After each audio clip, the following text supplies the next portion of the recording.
दूसरा दिन मौजज़ाना पैदाइश। अज़ीज़ थियोफिलस, मैं उन बातों का जिक्र जो हमारे दरमियान हो चुकी हैं तरतीब से लिख रहा हूँ, ताकि हर एक बात की सच्चाई और पुख्तगी का तुम्हें इल्म हो जाए।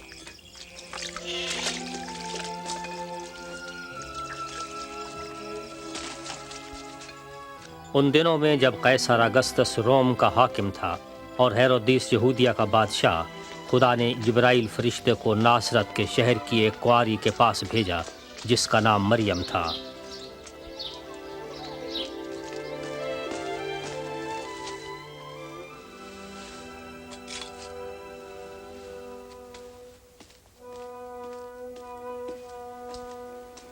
खौफ न कर मरियम, खुदा की तरफ से तुझ पर फजल हुआ है।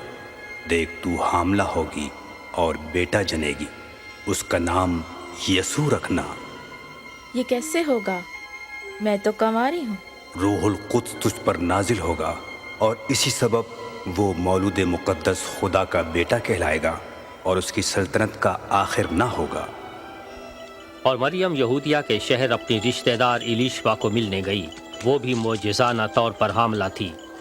इलिशबा, मरियम, मेरी बहन मरियम, तू सब औरतों में मुबारक है। मुबारक है वो बच्चा जो तुझसे पैदा होगा। जो ही मैंने तुम्हारे सलाम की आवाज सुनी, बच्चा हमारे खुशी के पेट में उछल पड़ा। मेरी जान खुदावंद की बड़ाई करती है और मेरी रूह मेरे मुनज्जी खुदा से खुश हुई।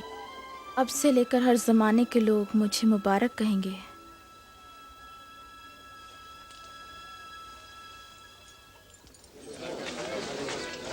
नासरत के रहने वालों सुनो, कैसर अगस्तस के हुक्म के मुताबिक गलील और यहूदिया के तमाम रहने वाले मर्दमशुमारी के लिए अपने अपने बाप दादा के शहरों और गांव में नाम दर्ज कराएं।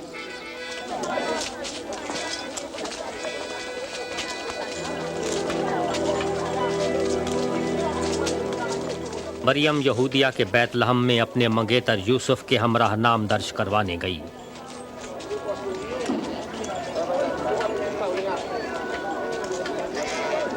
मगर बैतलहम में उनके लिए कोई जगह न थी। जगह मिली भी तो मवेशियों के अस्तबल में।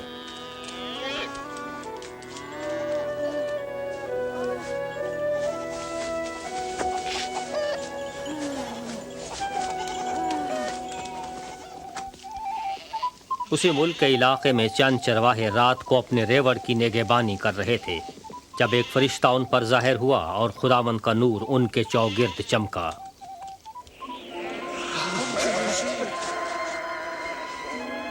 आज दाऊद के शहर में तुम्हारी निजात के लिए मसीह खुदावंद पैदा हुए हैं।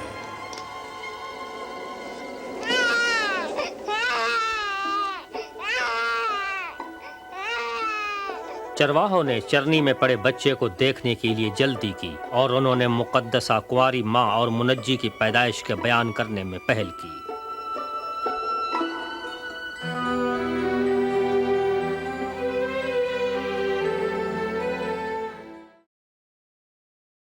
कंवारी मरियम किस तरह से हमारे लिए मशले राह हो सकती हैं? चरवाहों का जवाब क्या था? खुदा की आवाज़ को सुनकर मैं किस तरह से जवाब दूं?